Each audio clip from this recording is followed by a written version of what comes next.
আরে হুজুর দেখেন এটা কার কবর? হুজুর এই কবর থেকে কেন এত আগুন বাইরে হইতেছে? ও অনেক বড় গুনাহগার ছিল।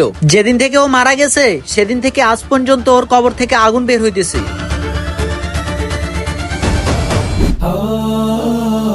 হ্যাঁ, আরে হুজুর দেখেন আজকে দেখি ওই গুনাহগার কবরে ফুল ফুটতেছে।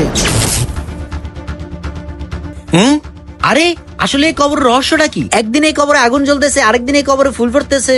এই মৃত ব্যক্তির একটা বউ ছিল এবং 7 বছরের একটা ছেলে ছিল। চিন্তা করে দেখ, কালকে সন্ধ্যা একটা ছেলে তোর কাছে পড়তে আসছিল। পড়ো বিসমিল্লাহির রহমানির রহিম। বিসমিল্লাহির রহমানির রহিম। যখন তার ছেলে পড়েছিল বিসমিল্লাহির রহমানির রহিম, তখন আল্লাহ তাআলা শোনার পর এর সব গুনাহ মাফ করে দিছে। এই গুনাহগারের ছেলে বিসমিল্লাহ পড়েছে, এই জন্য আল্লাহ তাআলা তার সকল গুনাহ মাফ করে দিছে। তাহলে ভাবো, যে বাবা মা তাদের ছেলে মেয়েদেরকে কোরআন শিক্ষা দিচ্ছে, তাহলে ভাবো আল্লাহ তাআলা তাদের জন্য কি পুরস্কার রেখেছে। বন্ধুরা, কে কে কোরআন শরীফ পড়তে পারো কমেন্ট বক্সে বলে যাও।